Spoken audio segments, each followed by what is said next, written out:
Thanks for staying with us here on Newsdesk. Let's go back to one of our top stories where a 70-year-old man has hacked his nephew to death in sleep at Apinkra in the Bosonche district of the Ashanti region. My colleague Erastus Cesaridonko, who is on this beat, joins us via Zoom. Erastus, very bizarre but chilling story there.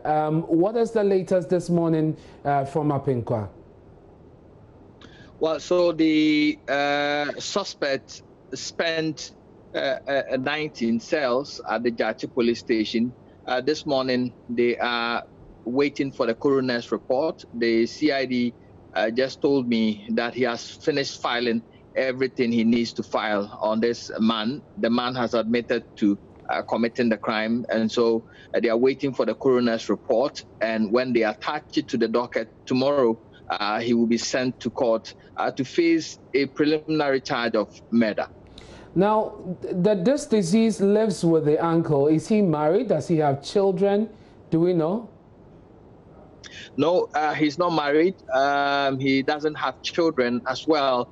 And the locals describe him as somebody who drinks a lot. And when he drinks, he causes trouble between him and the uncle. And so they think that at a point in time, the uncle could not take it any longer. And just 3 days ago, they had this scuffle, and he hit the uncle on the head with a stone. And so they thought that they had settled the issue, not knowing the uncle has hatched a plan to end it all, and end it in such a bizarre manner in which he got so angry that when the gentleman was sleeping, he hit his head with a metal bar, kept hitting him, because if you look at the walls, the remains of part of the head is scattered all across the wall, is scattered all across the floors, blood everywhere. And he himself tried to wash the blood off him, but when they arrested him, they saw blood on the fingernails, on the toenails, and all his clothes were soaked with the deceased blood.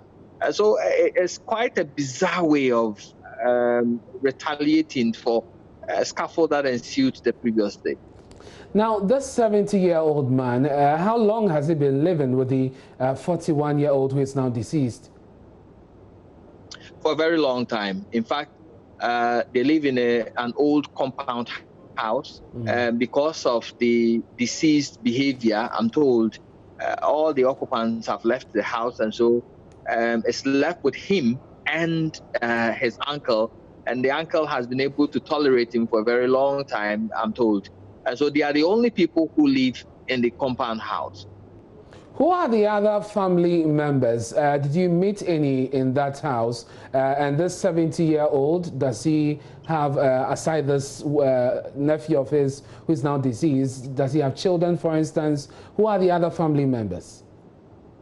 In fact, he has children of his own, but all of them have moved out of the house, so to speak. He's the only person who is left in the family house.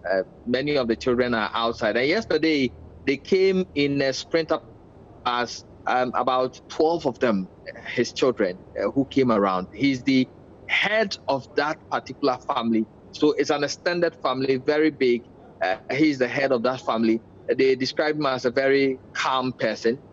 But some of them were also telling me of one history, that he shot somebody about 10 years ago. He shot somebody and he was arrested, but then he was able to, escape prosecution and came back to live a very calm life in Apinkra until this issue occurred. So once he is the head of the family, definitely the chiefs and people of the town should be interested in this case. Have we heard from them? What has been their reaction to this rather bizarre incident? We spoke with some of the townsfolk, and yesterday is a farming community, but we had all the farmers staying out of the farm. They were all gathered at the said house, and lamenting, and they are shocked to the bone that somebody as calm as they see could commit such a crime and commit it in such a manner that it beats the imagination of everybody. And so almost the whole town is condemning him for the heinous crime. Initially, he denied committing the crime. And so he went from house to house, notifying the entire family that somebody has killed Yao Owusu, until they told him that, okay, you are the only person who stays in that house with him, so why don't you go to the unit committee people and report yourself?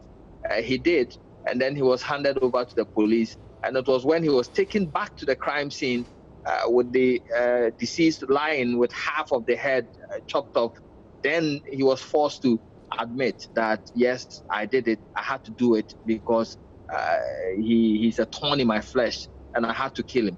That's what he told police. I can imagine there are already calls for his removal as head of the family and even from the town.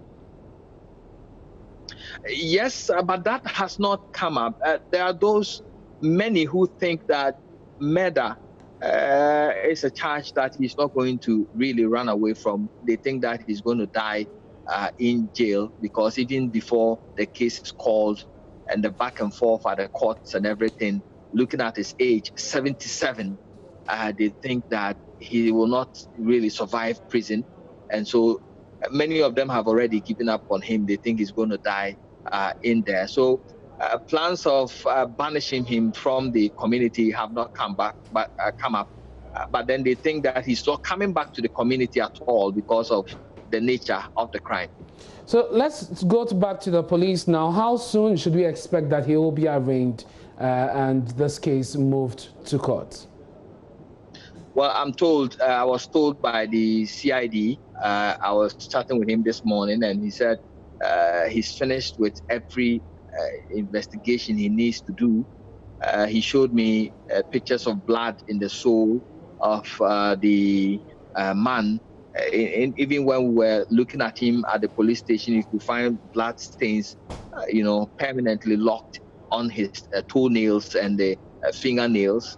And many of his clothes. When he committed the crime, you could trace where he walked into many of those rooms and where he touched and all that. So he thinks that he's done with the investigations he needs to do. He's just waiting for the coroner's report today, and hopefully tomorrow morning he will be arraigned before court. Does he have a lawyer yet? Not that I'm aware of. He himself is not thinking of defending himself.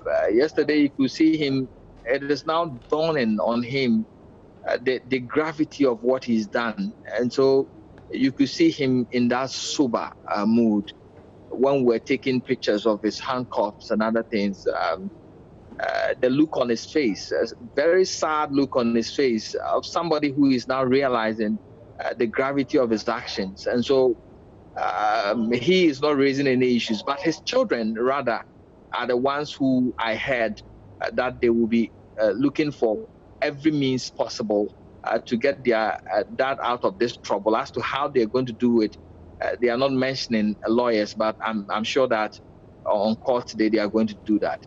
Erastus, thank you very much for bringing us up to speed with this case. I know that you're following this